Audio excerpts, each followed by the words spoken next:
Good morning, buenos dias on this Friday at 11 a.m. Welcome to our Hispanic Stars in Action daily webinar, where we bring you in the Hispanic Stars in Action. We bring our collective effort to have a response and a plan for a recovery for the Hispanic community. In this time of quarantine, we're trying to bring everyday experts that can help you to be informed, to be educated, and to be entertained while we are all staying home. Today is my absolute pleasure to receive two incredible people with incredible content: Pete Lerma, the principal of Lerma, and Quim, the principal of brand planning of Lerma. So this session today will outline a special report that they developed on the impact of the COVID crisis, particularly on the Hispanic community. Similar to most people, COVID-19 took Hispanics by surprise, impacting the very core of Americans' daily lives. Yet, unlike most people, Hispanics are most likely to even be more negatively impacted by COVID-19. As a fact, this is pretty modest. I am 100% convinced, and we have the data, that Hispanics are disproportionately affected, both in health, economic, and in our exposure, because we keep on working. So we are exposed, as we have seen, our higher numbers of pay cuts, job losses, as well as the low access to healthcare, lack of health insurance, minimal access to language information, and beyond. So while the world works together to slow the spread of the virus, brands, government officials, and advocacy groups and community members have many opportunities to lend a helping hand, even from a distance, to more directly help Hispanics both now and in the coming months. Today, I'm delighted to welcome Pete Lerma to show us this report that they have done about the impact of COVID-19, particularly in the Hispanic community, and what can brands and governments and organizations do in this time. Pete Lerma, thank you for being with us. Take it away. Thank you, Claudia. Thank you for giving us this platform. This is truly what you're doing is work that matters, and so thank you for that. Early on in this crisis, our leadership got together and we asked ourselves a number of questions, and that was, how do we help our people, our employees? How do we help our clients? What should they be saying? What should they not be saying? And we have clients like the Home Depot, clients like Advance Auto Parts, both of which have been designated essential businesses. And so they're part of communities, helping to enable communities and businesses to keep running in the midst of this crisis. But as you might imagine, we had to change the tonality, we had to change the messaging to something that was appropriate. And we also asked ourselves, what can we as an agency do to help our community? And one of the big parts of helping us stay optimistic in the midst of this crisis was getting involved and doing, again, kind of what I said at the beginning, work that matters. And just a couple of examples. I'm on the board for the United Way in Dallas, and we've been able to raise over $5 million for their coronavirus relief and recovery fund. And we're helping them with communication both in English and in Spanish. There's not enough Spanish language communication around this crisis and how people can get help. And so we're really out there trying to make that happen. One of our other clients, Ojos Locos, which is a Mexican-themed sports bar, had to shut down. But what they did was they retooled their resources and their people. And what they did was they worked with their suppliers to give out thousands of kits of essentials to the Hispanic community specifically. So things like eggs and beans and rice, tortillas, even toilet paper. And so that's the kind of work that for us has been meaningful, and I think other brands should get out there and do that kind of thing. As part of that, we felt like we needed to dig in and really understand what the data would tell us about the pulse of the Hispanic market today. And so we conducted some primary research and compiled some secondary research. Quim is our head of planning, and he's the one that led this effort. And so we wanted to share this information with our clients and with the business community at large, because we think it's important and it can help them navigate these difficult times. Kim? Thank you, Pete, and good morning, everyone. Let's do this. So we'll start with this quote, and while you read it, you will recognize, and this is known by everyone, that the US social and political conditions have kind of perpetuated a system of inequality that affects way more communities of color than others, right? And while bringing society to its knees, the pandemic has given attention to the disparities that remain across, racial and ethnic lines. Talk about why the government, advocacy groups, and brands have a moral imperative and a business opportunity in using their resources, reach, and influence to lift Hispanics now and in the future.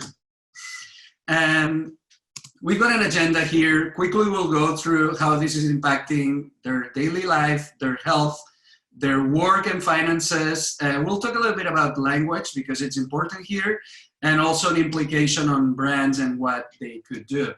Let's start with the daily life. The following, let me go one back. The following section features data from Russell Research, who have partnered with us to closely monitoring the pandemic and the consumer behavior during this crisis.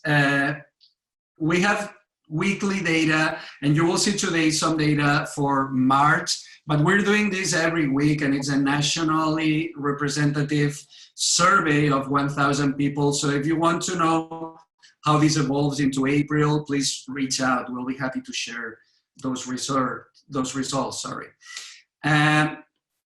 Everyone's concerned about the coronavirus, but there's people that are way more concerned, which are minorities. And they have a reason, or many reasons, to be concerned. They're the ones getting fired, the ones forced to work all through this crisis, bringing groceries or just being in the front lines fighting the virus. And as we will repeat through this presentation, the way this is impacting minorities of color is it's a consequence of how our society is defined, but it's also something dramatic and something that we should address. And whites are more likely to refrain from doing any activity and staying from home compared to Hispanics and Blacks. And when you look at this data, you can also see that both Hispanics and also Blacks are more prone to be still going out to restaurants or attending religious services despite the stay-at-home orders. There's a ton of reasons why this is happening. We already talked about social inequality. There's also the fact that there might be a lack of information. The vast majority of the prompt information about the crisis and the recommendations and orders is in English, and some people might not be accessing it. And also keep in mind that many Hispanics just cannot afford to stay at home. They have to be out doing stuff in order to survive. And what do they do when they can stay at home? Well, we all know that they are more digitally inclined than other ethnicities in the US overall. And this continues to be true. Hispanics are paying more attention to social media and streaming TV, particularly to YouTube. These should be the channels that any brand or any social agent should take into consideration all through this crisis if they want to reach out to Hispanics. Let's see how this is impacting their health. This maleficent beast here that we all come to hate, right? And it's not that communities of color are more likely to be infected by coronavirus, but they are, right? They're more vulnerable to it because of how our society is structured. Also, in terms of health, Hispanics have way more risk factors compared to whites, such as high blood pressure, diabetes, cardiovascular diseases, and cancers. It's just the facts. And according to the Federal Department of Health, Hispanics are 70% more likely than whites to be diagnosed with diabetes, for example. So everything starts to fall into place, and we're starting to see that Hispanics perceive this as a threat to them, and way more than other ethnicities. And no matter what, it is a threat for them for all these reasons that we've been talking about so far. And consistently, Hispanics and Blacks view COVID-19 as a major threat to their personal health. And the reasons are clear, and I will keep on sharing more. So this makes sense. This is just one more reason why they're scared and concerned. They're more likely not to have health insurance. According to the CDC, 20% of Hispanics under the age of 65 do not have health insurance. This is dramatic. And the impact on their finances is equally as concerning as the impact on health. I'm sorry to keep on throwing bad news, but this is how it is. It's a drama, it's a national emergency. 70% of Americans perceive COVID-19 to be a major threat to the US economy, but also to their economy. And it's because it's hitting them. It's because they're getting fired. It's because as we're seeing here, nearly half of Hispanics mentioned in our research that it would be difficult for them to meet expenses at this time. Whites can, way more than Hispanics afford the luxury to stay at home and not be in danger, while Hispanics have a more difficult time social distancing, and their economies are more fragile, and they will be more forced to work. So this, in terms of economy, this is also a drama for them. And numbers speak for themselves. They, when it comes to being laid off or taking a salary cut, they're going to be more worried, and the impact on them is going to be higher compared to any other ethnicity. Also, if you look into their, the traditional industries where Hispanics have a big presence, we're talking about construction, wholesale, retail, agriculture, forestry, no matter what. These are industries where you cannot work from home, right? So, and these are also industries that employ a high concentration of not only Hispanics, but also other immigrants and undocumented workers. Just take this piece of data into consideration. Just 16% of Latinos right now are able to work from home. Just 16% of them. And that means that the vast majority of Latino workers, the rest, are either being forced to go out there and be exposed, right? Or they have lost their job and their source of income, and tons of them do not have huge savings. And so Quim, I wanted to interject here because the whole idea of working from home is really impacted by a couple of things. One, the job sector in which somebody works, and then the other is the technical connectivity that they may or may not have at home. And in fact, what we've seen just in Dallas, the Dallas Independent School District has had to buy and distribute 15,000 hotspots within DISD, and those are primarily to households of color because they don't have the connectivity that they need as students to continue their education from home. So this idea of working from home is, again, compounded by the lack of connectivity. Yeah. So also when you look into, the stimulus package, the Hispanics are left out and they're the most vulnerable, right? To talk about language, because most of the times we consider language as an afterthought or something that we develop campaigns for our clients, for example. We consider very late in the game, well, should we do this in Spanish or in English? Here, language becomes something of capital importance, right? Government officials are primarily communicating all the information about this crisis in English, which is alienating millions of Americans who aren't proficient in that language or are not naturally accessing those channels where the important information is being shared, right? So thankfully, we have Spanish language broadcasters like Telemundo or Univision, as well as advocacy groups like United We Dream, for example, picking up the slack where governments are being, quite frankly, very ineffective. And here's, some example of materials. They're limited in quantity, but there's a handful of organizations out there taking care of Hispanics and publishing the right information and news about COVID-19. And it's something that we should be thankful for that. This last section, it's all about, the conversations we've been having with our clients for the last weeks about, well, what should I do as a brand? Should I do advertising? Not? Well, what we're telling our clients first and foremost is that they should take action. They cannot stand still. Because while viruses are not racist, we all know, and we have just shared all the data backing it up, that in the US, this virus is, just slashing through minorities of color. And this is something we want to prevent, right? This is a national emergency. And what we're telling our clients is that brands should be there helping too. They should take action. Brands are not, entities that are artificial and working in isolation. They're entities that have significant resources, they have reach, they have influence, and as social agents, they have a responsibility. And this is what we're telling our clients.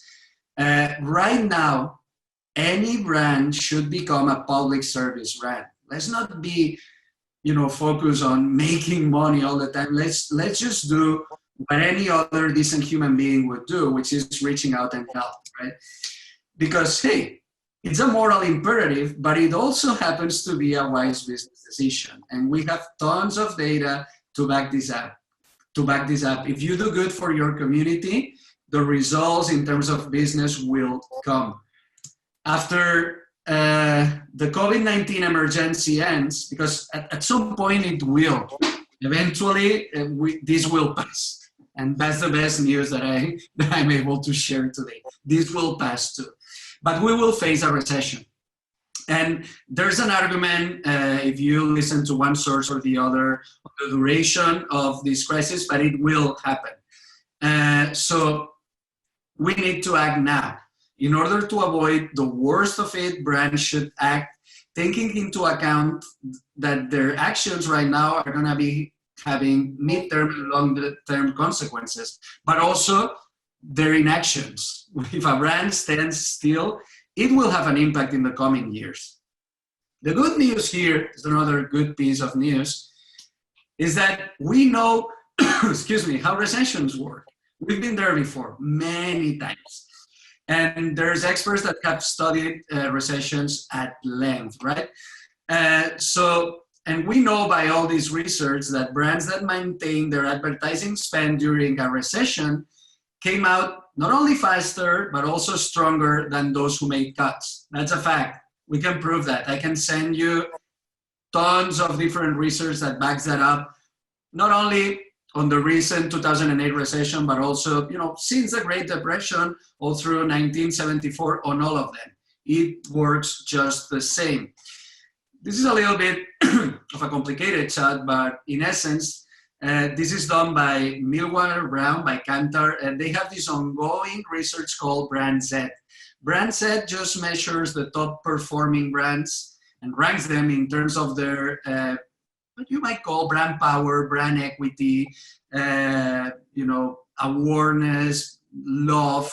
So these are the most powerful brands. And what they did is that they built a investment portfolio based on their top performing brands in terms of brand health, and they put money in them, right, to back that up. And they've been comparing their performance of that portfolio to Standard & Poor's since 2006, and consistently, yes, if you invest in brand equity and you're having powerful brands, it pays off. It pays off in terms of economic results. But please notice that gap down there starting on 2008. And I know it looks way tiny here, so I'm going to zoom in a little bit with different colors, right? But here you have the most powerful brands, not in terms of money or resources, but in terms of brand equity, brand love, brand awareness. Compare them to Standard & Poor's. And so what happened on the last recession? Well, they came out from that recession faster and quicker and stronger than all these Standard & Poor's brands. And you might tell me, well, yes, if you look into all these top performing brands, you've got brands that are super iconic and powerful, like Apple or YouTube and whatnot, right? Or Nike.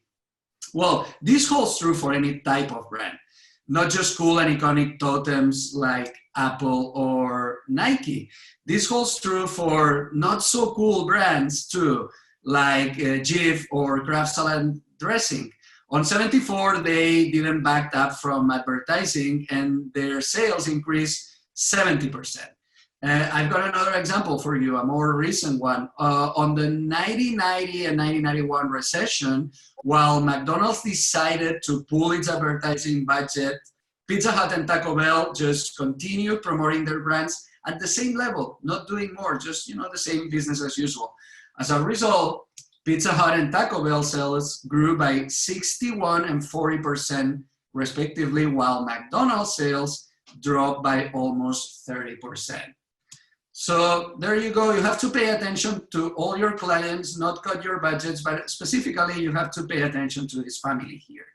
Cutting down your advertisement investment is a bad idea. And it's also a bad idea because your dollars, specifically your Hispanic dollars, will count more, because the rest or the majority of CMOs on your competitor's side, they're going to panic. And when they go into panic mode, and I've seen this happening many times, they will think, well, let's cut advertising budgets. And when they think about cuts, the first thing they think about is secondary or ancillary targets like Hispanics or other multiculturals, right? Yeah, we'll take care of them in a couple of years. They're going to be exposed to our general market advertising anyway. And that's a great opportunity for you because your dollars will count more. By virtue of just maintaining your budgets, your share will grow and your Hispanic customers will feel your presence. And that's important. They won't feel that you have been abandoning them all through. Right. And this is super important. Kim, I think that our time is running out. So if you want to just give one last comment and closing. I've got one slide. That's it. One more. Go for it. Okay. This is just a picture from the initiative of our client Ojos Locos that Pete mentioned. What we're asking clients, aside from not cutting their advertising budgets, is to rethink what they're doing and to take action. Not just to do advertising, but to walk the talk. This is a time and a great opportunity for brands to rethink their relationship with Hispanics, and nothing could be worse than a return to normality. Historically, our governments and a significant number of companies have largely dismissed Hispanics. This is a great opportunity to change that. And the country and also your brands just cannot afford that anymore. And that's it, Claudia. That's the main message. Let's do things. Let's say things. Let's just mind for this community because it pays off. Well, more than anything, I think that this is really important in two fronts. First of all, thank you so much, Pete. Thank you so much, Kim. And thank you for the speaker we had on the Friday that we moved so that we can present this today, since it's sensitive, time sensitive. Two things. The first one is we need data to make the point that Hispanics are disproportionately affected by COVID. We need to elevate the problem because we need to find solutions. And if we don't know how problematic it is, that we're the most affected health-wise, we're the most affected economically, we're the most exposed because we are the ones that keep the country running, we're not going to have it. So I thank you for presenting this. We at the World Human Foundation with the Hispanic Star in Action, we're collecting every single piece of data that we have so that every one of us can build a case. And I hope to count with your presentation so that we can incorporate that and your white paper into the pool of data so that all of us can elevate and make sure that we have a business case regardless of the industry we are, regardless of where we are operating. We have to self-advocate, and we have to do it from a place of knowledge. So I appreciate so much the data. I would hope that we can count on that. The number two is the message to brands. And again, united, Hispanics are strong, fragmented, we're not. So ideally, we can, all of us, we're working on putting a statement to corporate America, and that includes brands and companies, so that we can say this is the time for brands and companies to step up. We're going to do that on the auspices of the Hispanic Promise. We should, all of us, from your agency, from all agencies, all of us together, reach out to corporate America, so that there's not a single person that doesn't receive a letter from us saying this is the time for you to step up, this is the time to continue having us on your payroll, adding us as suppliers, and as you well said, Kim, maintain the ad spend that you have. So ideally, we can count on Lerma to, and to Lerma and to all the people that are watching this webinar, so that we can stronger make a case for Hispanics, and we can stronger advocate for the solutions that we need, so that we can mitigate the impact that we have. And as you rightly said, avoid this from becoming a harder crisis. So Pete, one last comment before we go, and again, with a big thank you for both of you, Pete, Lerma. Of course. Consider us a part of that effort, Claudia. We're in, absolutely. The last thing I would say is something that I've said to clients for a long time, and that is that it's been several years that Hispanics have felt alienated. And it's those brands that raise their hands and say to the Hispanic community, we are here with you, we value you, we want to have a relationship with you, that are going to win. And I think in this time of crisis, that is even more meaningful than it's ever been. So let's get out there and take action, for sure. Yes, and for all of you that are watching this webinar, if you want to join that effort in reaching out to corporate America together, and make sure that we can say in a very friendly way, let's step up, please step up. This is the time in which our community needs you. Send us just like a chat message, so that we can reach out to you and say like when we're ready, so that we can have you. And again, like Pete, Lerma, and Kim, Jill, thank you so much for being with us today. Everybody, happy Easter, happy Passover. Be safe, stay strong, and stay home. Thank you so much. Thank you. Thank you.